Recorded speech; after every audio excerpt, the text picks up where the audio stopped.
Hello and welcome to Broken Entertainment. I'm going to release a series of Star Wars videos talking about different aspects of writing and different writing mistakes that authors can make and how to avoid them, because Star Wars has some great examples of what to do right and some great, more recent examples of what to do wrong. In one of those videos, I talk about the problem of the Mary Sue and why Rey is such a problem as a character and why she is sort of like the personification of the Mary Sue. But in this one, I really just kind of want to talk about how I feel about Star Wars, so that you go into those videos understanding I don't hate Star Wars. I actually really love Star Wars. I'm a huge fan of the Clone Wars cartoon series, of Star Wars Rebels. I love the way it fills in the space between the movies very well. I like the prequels, love the original movies, and I really liked The Force Awakens. In fact, out of my group of friends, I was pretty much the one defending that movie all the time because people were not happy that it was basically a remake of A New Hope, and it was. But it was fun. I thought it left a lot of things open that could be explored later and would be really interesting. And then the next movie came out, Last Jedi, and it just kind of pissed all over it. And we didn't get to see any of the new and interesting things get explored. And the character of Rey, for me, that's really when she transitions in from being a character to being a Mary Sue. Because the way The Force Awakens was done, to me, Rey was, she had all these powers that if she was truly a novice, she shouldn't have had. You know, she was able to defeat Kylo Ren in lightsaber combat. She was able to defeat Kylo Ren's mind probe abilities. She was able to force manipulate someone into letting her go, even though she'd never even heard of, she'd heard of Jedi, I guess, but certainly had no idea what they could do. And all of a sudden, she just kind of tried it, and it worked. And no training whatsoever. But within the context of The Force Awakens, I was like, that's okay, because we don't know her background. She could be, I think the most compelling idea that I had, and that I know others have had, is that she was a Jedi who had been trained under Luke. And with whatever happened with Kylo Ren, and for whatever reason, they used the Force to suppress her memories, something that's been done before. In fact, not in the movies, it was done in Knights of the Old Republic. And then it's like, okay, so she's tapping into these repressed memories in moments of dire need. So that made sense to me. I'm like, okay, it could be something like that. There could be some other explanation, but surely there's going to be one. Then in not Revenge of the Sith, in Last Jedi, what happens? Well, we find out her parents are nothing.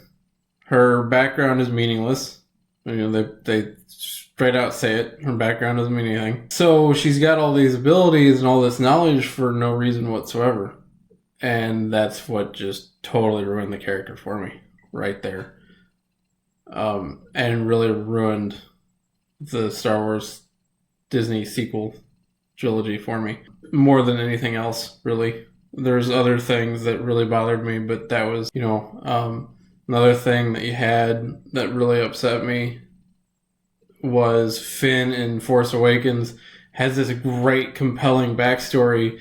He's a stormtrooper who breaks in combat. Well, it's not really combat. He breaks during a massacre of civilians, runs away from the First Order, and I'm like, wow, that's going to be really interesting to explore how he handles what he's done in the past and what he's trying to do now, trying to make up for what he's been, trying to come to grips with the lie that is the First Order.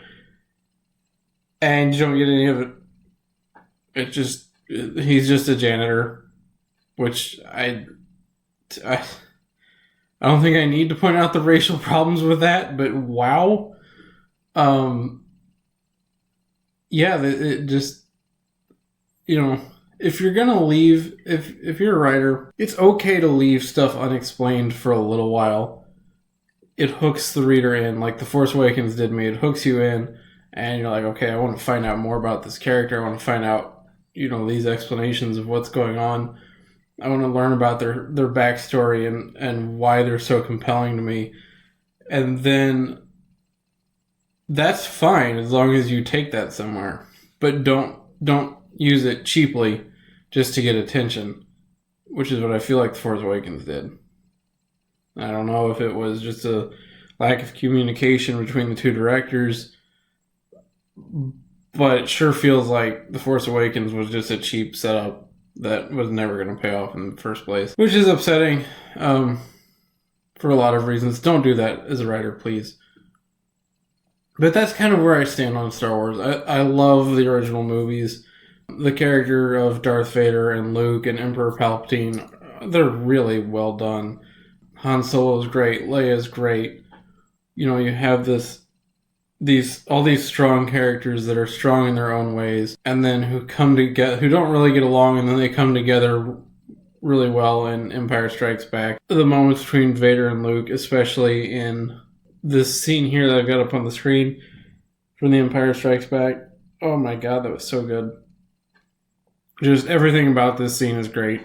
The acting, the writing, the way the two characters interact with each other, the set, the lighting, everything is great. Unfortunately, the Disney sequels, I can't do it anymore.